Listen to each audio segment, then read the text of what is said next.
The following is a highlight from Inside Israel Today with Gil Hoffman on Voice of Israel.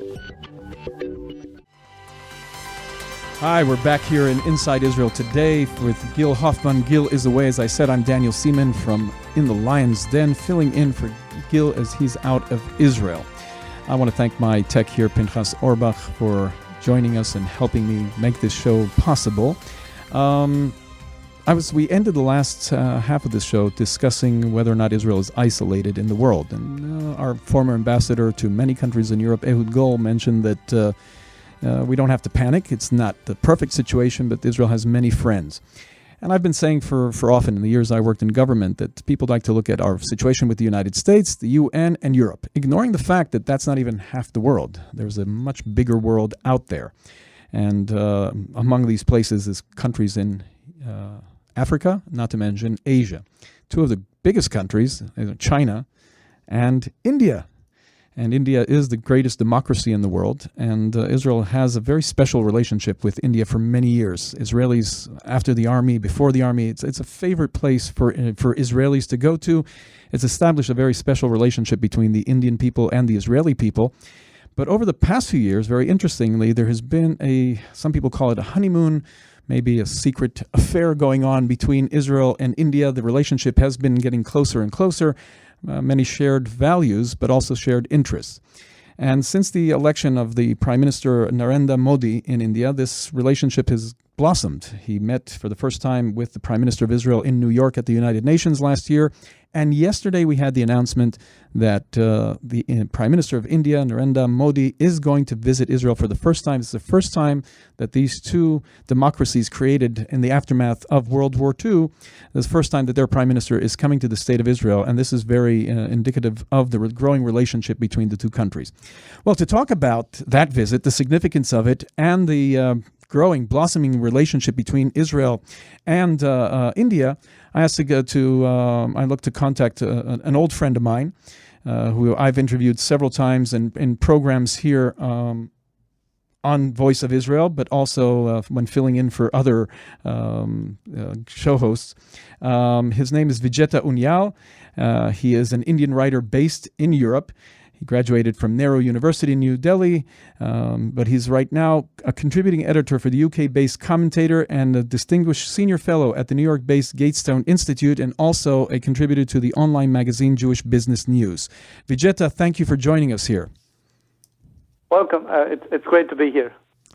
So, your Prime Minister is visiting in Israel. I know you're a big fan of Israel-India relationship. Can you tell us a little about the significance of this visit? Yes, this visit, since Mr. Modi took office exactly 1 year ago, it has been long expected. Most of the experts who had followed Mr. Modi's career expected Mr. Modi to visit Israel in one of his first state's visit. And after, recently, Mr. Modi completed his first year in office and the news was not relayed. It's only on the press conference by the Foreign Ministry on completion of the 1 year that they confirmed that Mr. Modi is going to visit Israel in this coming year of his tenure.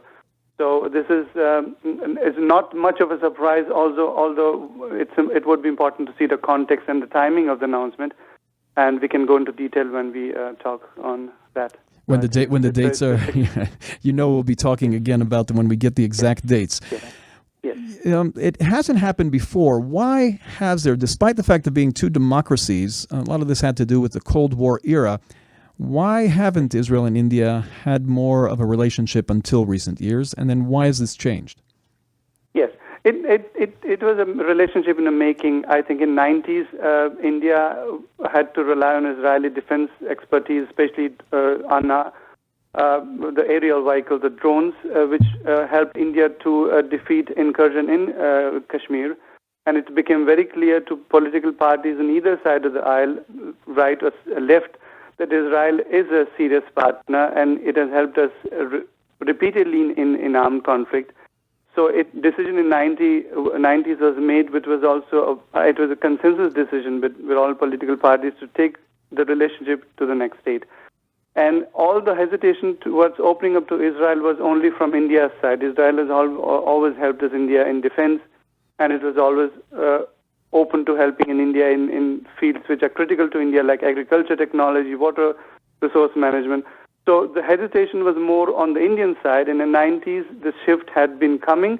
And with Mr. Modi's coming to power, he leads a political party which has always been pro-Israel, right from the start, from the 50s, which supported the creation of the Jewish state, which supports Israel in its fight against global terrorism, jihadi terrorism, which is a common problem for both the countries. And I think it is Mr. Modi's decision to visit Israel is driven by the fact that Israel is increasingly becoming an important trading partner for India, not only in defense but also in other critical sectors. Like Indian companies have made huge investments in Israeli startup and technology ecosystem in recent year. In past 1 year since Mr. Modi has been in power, I think this is recognition to the fact that Israel is an important partner to India. Just one small point I wanted to make. When Mr. Modi took office, he identified 6 to 7 countries which he saw as development model for India or technical partners for India, and Israel was one of them. Apart from Singapore, Australia, Canada, and USA, Israel was one of the important partners Mr. Modi had seen as a development partner for India. So the relationship that Israel has with India at the moment, this is not only based on security issues or the threat of Islamic jihadist terrorism. There's business interests that seem to be expanding, the high tech, but you're also, and this we had this conversation in the past, it's also because of Israeli developments and abilities with, I don't want to call it low tech, but we're talking about the things that Israel can contribute to Indian society as far as our developments in agriculture, etc. Do you want to mention that or elaborate on that? Yes, and that is also a part of what I would see as a soft diplomacy in which Israel has invested in the Indian agriculture sector. Israeli technology is widely accepted in India. For example, drip irrigation is widely used in Indian farms, and I've previously written articles detailing all those developments. But I think Israeli technology, especially in the field of agriculture and water technology, is increasingly becoming very important for India, which a growing country with rapid urbanization has a need to feed people, provide them with drinking water, which is increasing by day. And I think these are critical technologies for a nation like India to have if India wants to keep on its pace of development, pace of industrialization. You would need to conserve resources. And Israel has a history of judicially using resources, land, agriculture, water, which is to its disposal. I think they are going to be very critical in India if, in case India wants to develop itself further technically. And I think there's some compatibility on technology in that. Well, India is a democracy, and maybe the diplomatic relationships between the countries have ups and downs, but the Indian public is very open to Israelis and to Judaism. I think that the Jewish community in India is one of the few communities that never suffered persecution. Yes, this is a fact, I think, which Indians are very proud of, that anti-Semitism was never a fact of life in India. And today, I think roughly 75,000 Indian Jews of Indian origin are living in Israel. Most of the young people had left for the state of Israel when Israel was formed in 50s. I mean, in 48, and in 50s, many Indian Jews migrated to Israel, but they still hold a very strong bond to India. And in that way, there's a very strong demographic connection also with India. And as far as Indian general public is concerned, the decision not to go close to Israel was a political decision taken by the Indian elites, especially in political, but also in academic field, or say high ranks of bureaucracy, which wanted to be close to Soviet Union in the Cold War days. I think that proposition has now changed, and also India's commitment to non-aligned movement and its closeness to Egypt in that movement were the reasons in those days in 50s to make those kinds of postures. And I think after 90s, situation has drastically changed, and even the political caste that was earlier committed to those kinds of posturing in international forums in UN, for example, have to rethink their position, I think. But as people of India were concerned, they were always pro-Israel on the ground. Growing up as a child in India, I always witnessed it. There was a growing support for Israel and also a level of frustration that the government was not reflecting that policy. So support for Israel has been a very strong point in India.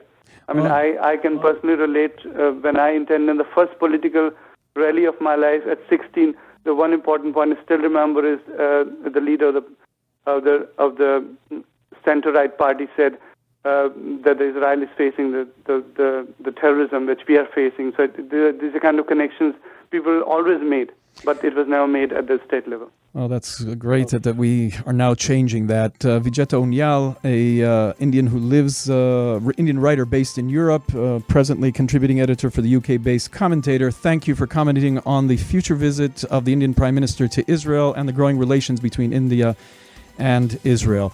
You've been listening to Inside Israel Today with Gil Hoffman. I'm Daniel Seaman, filling in for him. I want to thank you for listening to us. You can continue listening to great shows here on Voice of Israel at voiceofisrael.com. Give us a like on Facebook. Follow us on Twitter at VO Israel. I'm signing off here today, and listen to The Gil Hoffman Show tomorrow. Thank you for listening to Voice of Israel. Get ready for the brand new Voice of Israel website. Subscribe now to access our premium content and full versions of shows including Jerusalem Diaries with me, Judy Lash-Valant, The Yishai Fleischer Show, Model Wolf, The Live at 5 panel, exclusive videos, and more. Register now for limited time subscription offers at voiceofisrael.com.